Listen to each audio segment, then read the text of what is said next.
Hey guys, Robbie Ray here, working on the 2009 Buick Enclave. Had an air conditioning leak, lose its charge after a week or so. And some of you guys might be familiar with, your typical AC gauges and stuff. So, I rigged up we do this in our shop, I rig up a nitrogen bottle. The system was empty anyway, had no Freon in it.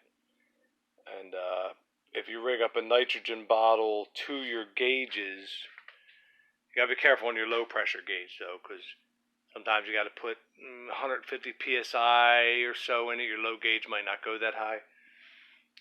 But when I did that, I actually, you could also watch the gauges, see if they hold pressure, or go around with sudsy water, if you think you have a leak. I already had dye in the system, but it didn't really show up, ironically. So, but I could hear a hissing sound, I was about to go around with like a bottle of soapy water or Windex or whatever, and I happened to just keep listening, and listening is nice and quiet in my shop here. It's real, it's nighttime. It's like 9 o'clock at night right now. So I will show you what I found, because maybe this is a problem on this model. Get that light out of there. And you guys might be able to just take a peek at this first, if you have this problem, because I'm sure this isn't the only time it happened. Let's see here. I'll show you where I found it. Oh, right there you go. Gonna have to edit that. My bad, guys. Hang on. Try to get my flashlight. So I'm back behind the motor. Yeah, right there. So that rubber line, see right, hang on. Need some editing here because it's going to be really annoying for the viewer. There you go. Okay. So, I'll be able to get my hand down there at the same time. Bother. Wish I had a micro camera for making these things. Okay, here you go. So, basically wore through onto the aluminum line right there. See that big spot right there? So this line was, I guess, jiggling against it, its whole life. And when I started moving stuff around, I could hear the hissing getting louder and louder. So, and this thing is literally going to be a nightmare. I mean, I looked over these lines, and it looks like they must put them in before the engine's even in the car. So, but I'm just trying to point this out. You guys are going to all deal with this in your own way, but maybe just in case this is common, it's pretty easy. Just look, I'll pan out.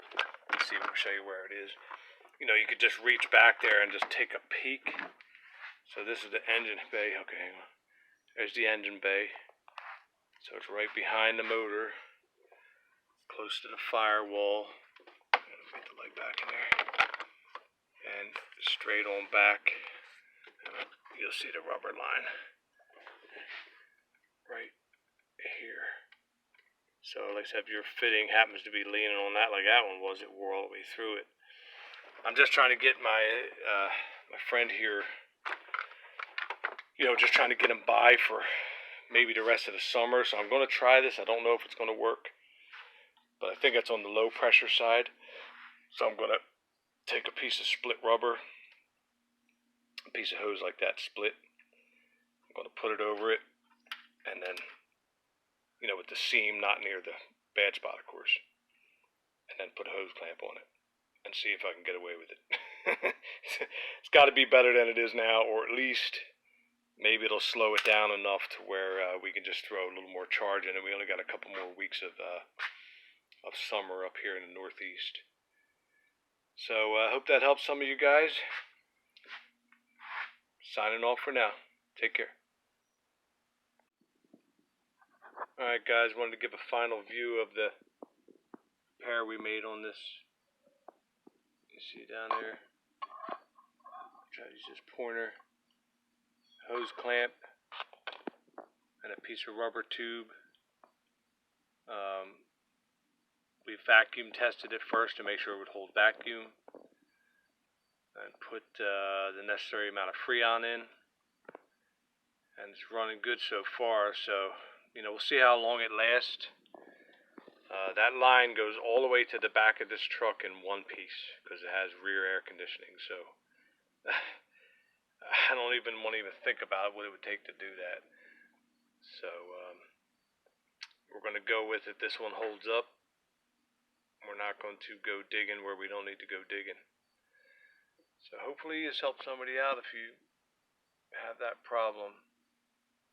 Like I said, you don't need any special tools to pull that rubber hose back and just take a look and see if it wore through.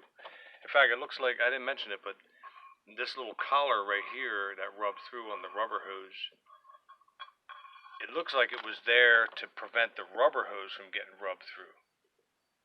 And in turn, it actually rubbed metal to metal on the other hose, so it caused more damage than it was intended to prevent. So good luck with your AC repair.